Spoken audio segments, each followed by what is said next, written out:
Adolf Hitler authorizes the final irreversible order to launch Operation Autumn Mist, unleashing a massive offensive meant to shatter the Allied lines and turn the tide of the Second World War.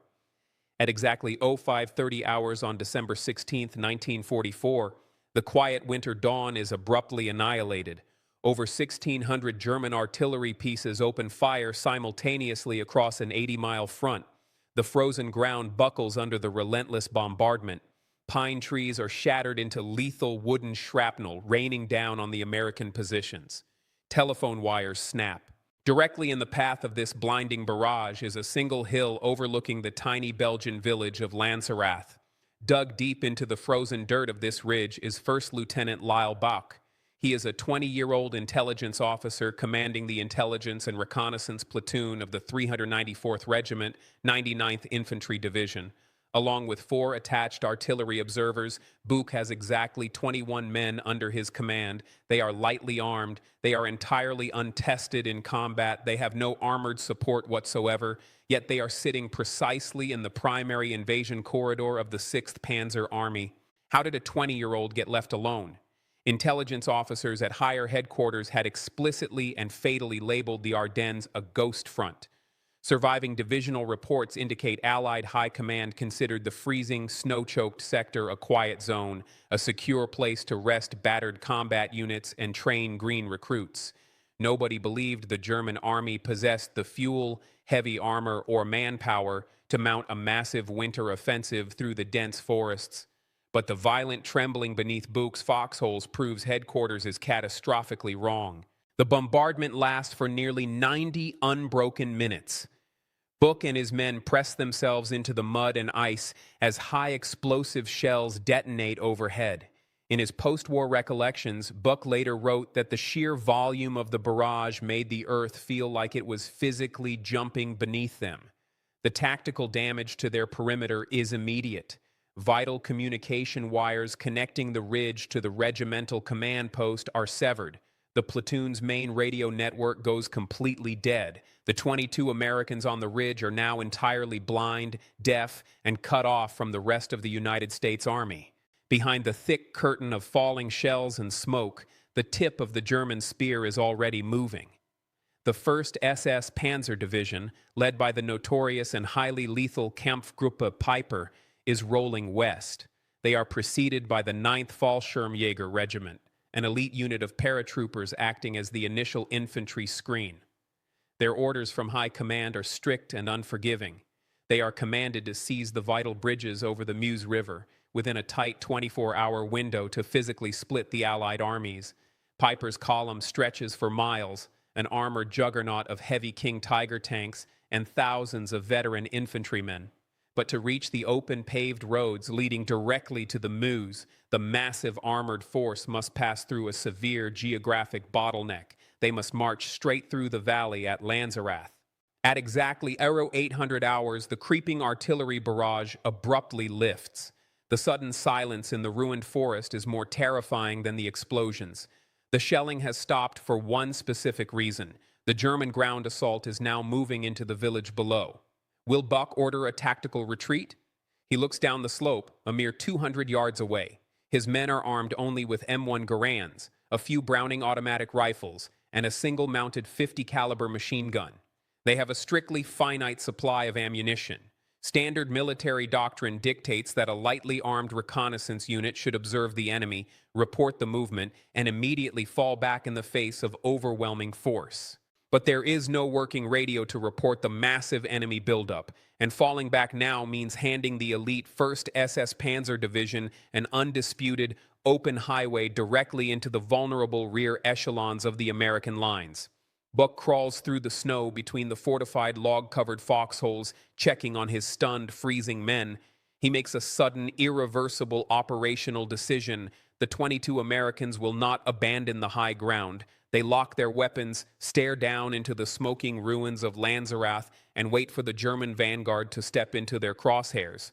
Hundreds of elite German paratroopers march openly into the valley. They are not in a staggered combat formation. Their weapons are slung lazily over their shoulders. Assuming the heavy guns have completely obliterated any American presence in the sector, the vanguard walks straight down the road, talking among themselves, entirely unaware that 22 pairs of eyes are tracking their every footstep. Up on the ridge, the Americans are pressed into their heavily camouflaged dugouts. First Lieutenant Bouck passes a strict command down his line of freezing men: hold your fire until the absolute last second. The tension in the dirt trenches is paralyzing. The platoon has never fired a shot in anger. Now they are watching a combat-hardened enemy force walk directly into their kill zone.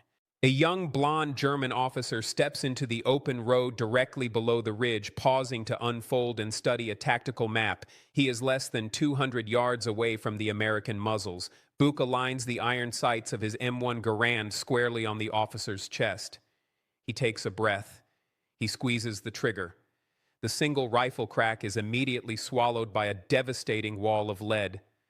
4 artillery observers and an 18-man intelligence platoon open up simultaneously. Automatic weapons and a perfectly positioned 50-caliber machine gun tear into the exposed German column. The crossfire is mathematically precise and absolutely merciless. Dozens of paratroopers are cut down in the opening seconds. The road transforms instantly into a chaotic slaughter zone. Post-war interrogations of captured German commanders confirm the sheer shock of the ambush. The surviving officers believed they had walked blindly into a heavily fortified bunker complex manned by at least a full American regiment. The surviving infantrymen scramble wildly into roadside ditches and behind the stone walls of Lanzerath's farmhouses, completely pinned down by the lethal accuracy of the high-ground fire. But the Americans have merely paused the tip of the spear. Hundreds more German infantry are already pouring into the rear of the valley, rushing to reinforce the vanguard. What happens when the element of surprise vanishes? The sheer mathematics of the engagement turn instantly fatal. 22 men cannot physically carry enough ammunition to eradicate a battalion. The platoon has only a few thousand rounds spread across their foxholes, and the barrels of their weapons are already smoking. In a desperate bid to crush the reorganizing enemy, Bouck turns to Lieutenant Charles Springer, the attached artillery observer. Bouck demands immediate heavy fire support directly onto the village. Springer scrambles to his SCR 610 radio, frantically cranking the power handle to reach the heavy 105mm guns located miles in the American rear. He transmits the coordinates. He waits for confirmation. He gets nothing but static. He transmits again, shouting into the handset, nothing.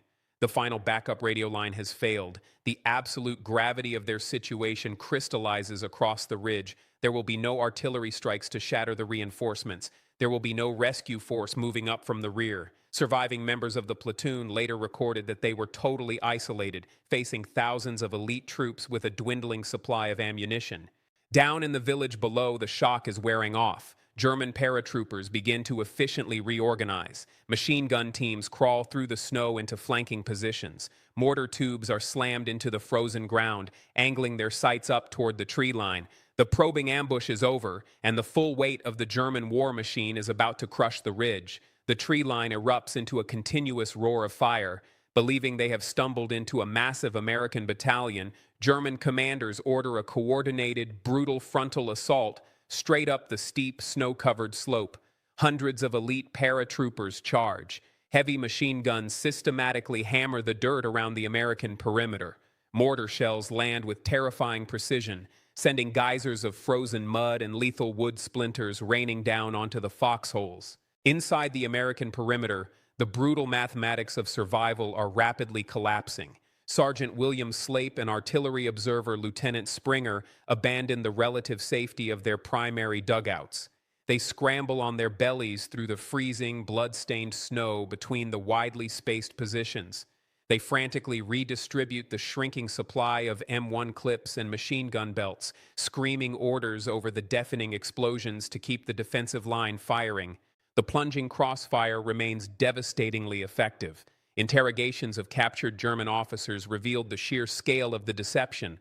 The Fallschirmjäger battalion commander firmly believed he was fighting a deeply entrenched force of at least 400 men. Entire German assault platoons are effectively wiped out on the slope, but every repelled wave drains the Americans' magazines closer to zero. Bouck's men are forced to strip ammunition from the dead and desperately clear jammed actions with freezing fingers just to keep the enemy pinned down. 3 miles behind this localized slaughter, the supreme spearhead of the German offensive is paralyzed. SS Obersturmbannführer Joachim Peiper sits inside his command vehicle, surrounded by a miles-long column of heavy armor. Over 100 tanks, including the massive King Tigers, are idling helplessly on the narrow, twisting forest roads. The steel tracks of the 68-ton machines are churning the unpaved logging paths into an impassable trench. Surviving logistics logs indicate these idling engines were burning through unreplenishable fuel reserves at a catastrophic rate.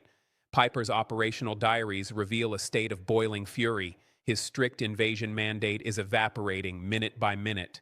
Why not simply bypass the ridge? The unforgiving geography of the Ardennes dictates their fate.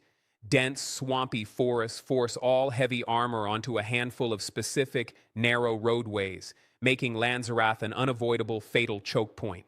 The German armored juggernaut cannot advance a single mile until the paratroopers clear the valley. Peiper demands immediate, ruthless progress. He sends furious couriers forward, commanding the infantry to capture the village and the commanding ridge at all costs. Back on the hill, the sheer weight of numbers finally begins to crush the defense. A second desperate frontal assault is repelled, but the physical toll is severe.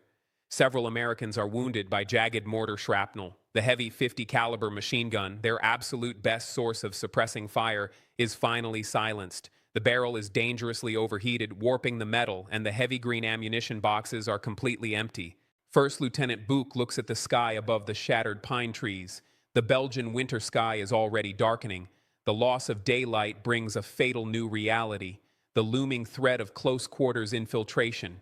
Once the sun sets, the German paratroopers will simply walk up the hill, slipping blindly through the wide gaps between the isolated foxholes. Enraged by the mounting casualties and the humiliating delay, the German paratroopers launch a third massive assault straight up the steep slope. The 22 Americans have been fighting continuously in sub-zero temperatures. Their hands are bleeding, their faces violently blackened with cordite smoke. Post-war casualty reports indicate the 9th Fallschirmjäger Regiment suffered an estimated 400 killed and wounded in the valley below. But the sheer brute force mathematics of a battalion pressing relentlessly against a single platoon finally shatter the defensive perimeter. Bouck hears the terrifying hollow click of empty metal echoing across his line. The M1 Garands and Browning automatic rifles have run entirely dry. The German vanguard finally reaches the physical crest of the ridge, effectively erasing the kill zone. They pour directly over the lip of the hill, flooding the American positions in a chaotic wave of field gray uniforms. The engagement instantly degenerates into desperate close-quarters combat. German infantrymen stand directly over the log-covered foxholes, pointing submachine guns blindly into the dirt pits. Potato masher grenades are tossed near the trench entrances. The fighting is reduced to rifle butts, bayonets, and sheer physical survival. Does Bouck surrender his platoon immediately? He refuses. In a final tactical gamble, the 20-year-old officer drops his empty weapon and grabs the heavy field telephone. He frantically cranks the internal generator, attempting to reach the heavy artillery batteries miles behind the lines. His intended order is completely suicidal. Surviving members of the platoon later confirmed Bouck intended to call down a concentrated 105mm artillery strike directly onto his own exact grid coordinates. He is fully prepared to obliterate his own collapsing position just to wipe out the swarming German attackers. He screams the fire mission into the heavy handset, bracing for the inevitable shriek of incoming high-explosive shells. The earpiece delivers nothing but dead air. The morning barrage had already severed the physical copper wires. There will be no final strike to save the ridge. A German paratrooper violently kicks in the timber roof of Bouck's command foxhole, leveling a loaded weapon directly at the young officer's chest. The brutal defense of Lanzerath is officially broken. The surviving Americans are violently hauled out of the frozen mud. They are disarmed, shoved down the steep slope, and marched directly into the ruined village. Standing against a cold stone wall in the gathering dark, the men fully expect to be lined up and executed by the enraged paratroopers who just took massive losses. As night completely smothers the smoking valley, a heavy command vehicle violently pushes through the chaotic mob of German infantry. SS Obersturmbannführer Joachim Peiper personally steps out into the freezing mud. Operational diaries confirm Peiper was in a state of absolute fury. His massive armored column has been physically paralyzed for an entire day. Behind him, the distant roar of hundreds of idling tank engines echoes through the forest. Assuming a massive American battalion caused this unforgivable delay, Peiper walks directly toward the exhausted prisoners, demanding his interpreters find out exactly who destroyed his operational timeline. He expects to systematically dismantle the command structure of a heavily fortified United States infantry regiment. But as the freezing, dirt-caked faces of the captives are counted under the harsh beams of German flashlights, a devastating operational reality sets in. There is no battalion. Peiper's massive armored spearhead was physically halted by a single 20-year-old lieutenant and 21 lightly armed riflemen. Post-war interrogations recorded Peiper's immediate, stunned reaction. The ruthless veteran commander was utterly speechless, unable to comprehend how a handful of teenagers had slaughtered his elite paratroopers and blocked his entire division. The operational damage to the German war machine is irreversible. Kampfgruppe Peiper had exactly 24 hours to punch through the lines and seize the vital bridges over the Meuse River. That window is now officially dead. Did the delay actually matter? Operational logistics from December 1944 prove it was fatal. The 18 hours Peiper spent trapped behind the Lanzerath ridge allowed the United States Army just enough time to react. The delay provided the crucial breathing room required to rush the 82nd Airborne Division and vital armored reserves into the northern sector. By the time Peiper's heavy King Tiger tanks finally cleared the muddy valley and attempted to resume their blitzkrieg the next morning, the American defensive lines had dramatically hardened. The rapid breakthrough Adolf Hitler demanded was permanently suffocated before it even reached the paved highways. First Lieutenant Bouck and his surviving men are violently stripped of their heavy winter gear and marched east. Bleeding from untreated shrapnel wounds and shivering in the sub-zero wind, they are herded into dangerously overcrowded cattle cars, destined for the brutal conditions of prisoner-of-war camps deep inside the collapsing Third Reich.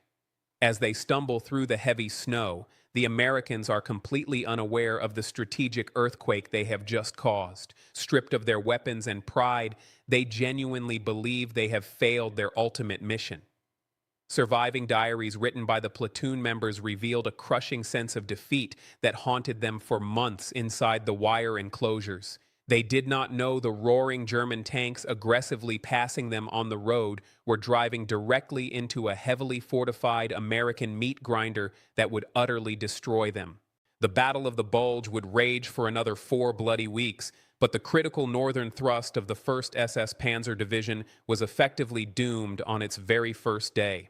The grand, sweeping strategies of empires often hinge on the brutal, isolated actions of a few terrified individuals left behind in the mud. The 22 men at Lanzerath did not stop the German army forever, but they fundamentally broke the one thing the German high command could not afford to lose: time. The final documented proof of their impossible stand sits in the cold arithmetic of the offensive's aftermath. Decades later, official military records would formally recognize this math, awarding the platoon the Presidential Unit Citation and marking them as the most highly decorated American platoon of the Second World War. A single unit, completely abandoned by their higher command, successfully traded their physical freedom for a documented 18-hour operational delay that saved the Northern Front. If you want to uncover more true documented stories of impossible tactical stands from military history, subscribe to the channel now.